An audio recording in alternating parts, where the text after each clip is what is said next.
Hello, and welcome to another Wednesday's Wanderings with me, Tim Bushnell from Expert Cytometry. For some of you, you may know that we are in the middle of our enrollment for the Mastery class, and we have a free webinar on Friday. If you've registered, we look forward to seeing you there.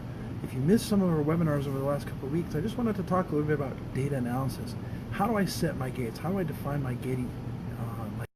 Because that's a really important step, because we really need to, when we do our primary analysis, our single tube analysis, make sure our gates are set correctly so that the populations that we're interested in we can find, and then we can extract the appropriate data so that we can do our secondary or statistical analysis. So if I were to show you a gating strategy that looked like something like this, you can see on this top row, those 4 gates represent gates that I use to help me address issues with the instrument. That includes a flow stability gate. That's the first gate where I plot forward scatter versus time, or fluorescent parameter versus time. This is going to help me identify where there were issues with the flow rate, but if I don't have good settling at the beginning, sometimes you'll see people hit acquisition before the flow has been stabilized. Sometimes at the very end you'll get events that are falling off because of the tube is dry. So you want to eliminate those, especially if you have discontinuity or issues in the center, because you get microclogging or whatnot. From there I use a height area parameter, so I use pulse geometry gating to identify the singlet cells. This takes advantage of what we know about how the area is calculated and the relationship between height, area, and width. The third gate I use is what I call my Schmutz removal gate. That's one of my favorite gates. That's this third gate right here. Most people call this the forward scatter side scatter gate, and they'll identify and call lymphocytes and call it a day. I use this gate to get rid of small pyknotic cells that are on the axis, small side scatter high, get rid of the debris in the lower left hand corner, as well as things that are off scale, because I don't want to add those to my analysis. I use it as a cleanup gate because I'm going to let my antibodies do my heavy lifting. My last gate is going to be my viability dump channel gate. So in most all my panels, I'm going to have a viability dye. In fact, in all my panels, I'll have a viability dye, and usually I have a dump channel as well. The dump channel being antibodies, again, to target cells that I'm not interested in, and obviously the viability dye get rid of dead cells. So those first 4 gates get me to the point where I can then start doing my additional analysis, and that's down here where I start using my antibodies to identify my populations. Now remember, gating is a data reduction tool, so I always start big and go tighter and tighter. So I start with my my major subset identifiers, CD19, CD3, things of that nature. And I come in smaller and smaller until I finally get down to where I'm going to need the population of interest. And in that case, that's shown right down here, because that gate there is going to be what I'm going to take and get my information for my secondary analysis. So the question is, how do I set my gates? Well, historically, people use something called the isotype control to help set gates.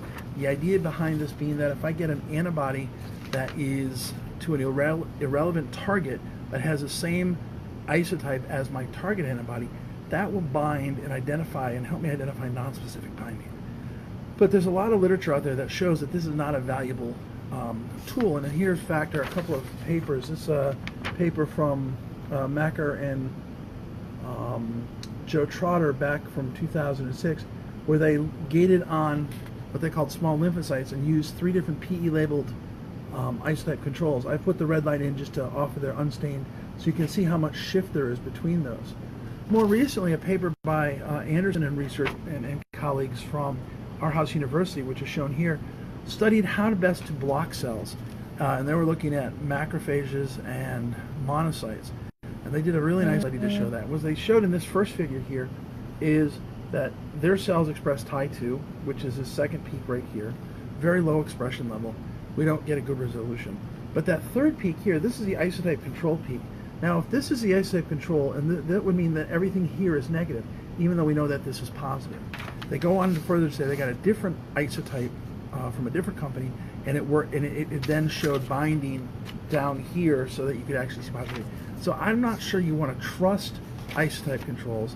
Aside from that, there's several other reasons that isotype controls are not useful, and we've talked about that in our blog posts and other things.